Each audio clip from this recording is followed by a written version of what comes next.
कोई बीएसएफ, कोई border security force नहीं लगी हुई थी कि सीमाओं को संभालो जाकर।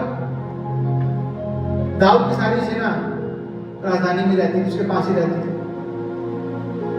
बॉर्डर कौन संभाल रहा था?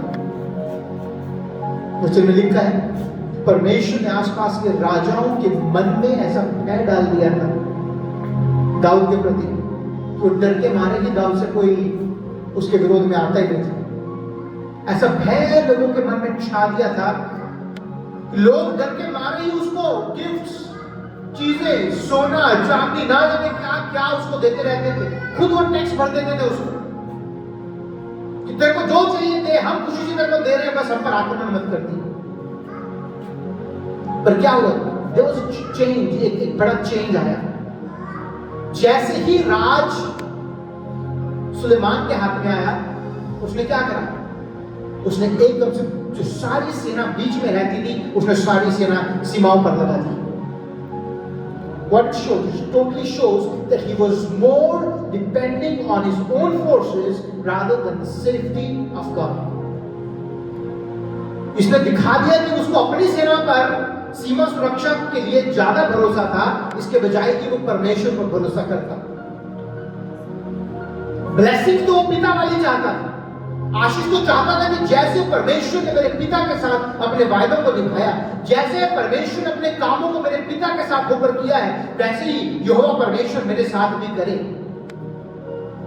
पर वो ये नहीं जानता था कि जो काम दाऊद ने यहोवा के साथ मिलकर किए, वो काम वो नहीं कर रहा।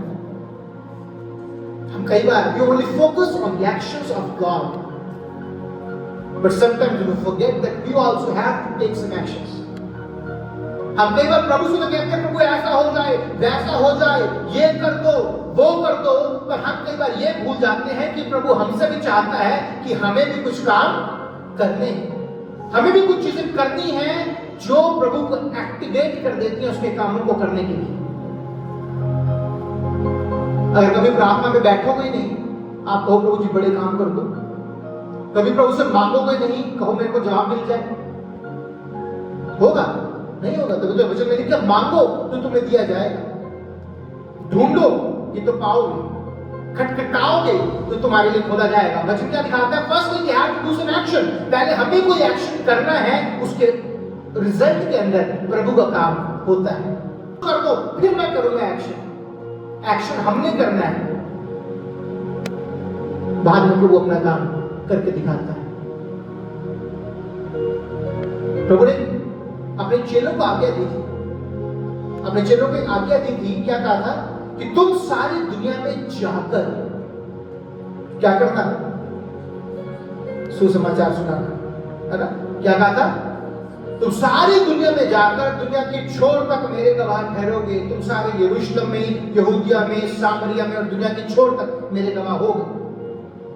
परमेश्वर पूरा पैटर्न बता दिया था, तरीका समझा दिया था कि छोटे से शुरू करना, फिर बड़ा, फिर बड़ा, फिर बड़ा, फिर बड़ा, बड़ा। तो बहुत से लोग हैं वो क्या कहते हैं? प्रभु जी पहले मुझे इंटरनेशनल लेवल पे इस्तेमाल करो, फिर देखो मैं आपके लिए क्या बड़े बड़े काम करता हूं।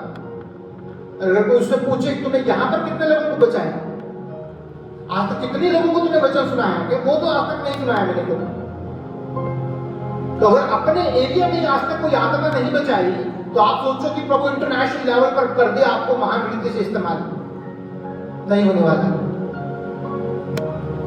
क्योंकि परमेश्वर अपने वचन से हटता नहीं, उसने तरीका बताया है। यरूशलेम, फिर सामरिया, फिर यहूदिया, फिर दुनिया के छोर तक हम उसके गवाह होंगे।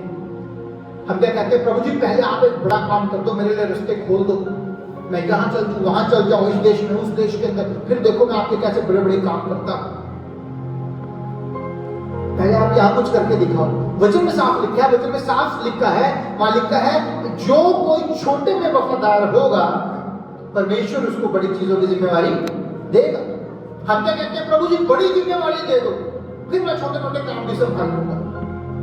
हम उल्टा चलते हैं, परमेश्वर उल्टे काम नहीं करता। परमेश्वर सीधे काम करता है, जैसे उसके वचन में लिखा है। उसके सब काम वचन के अनुसार ही होते हैं, वचन से वो टलता नहीं।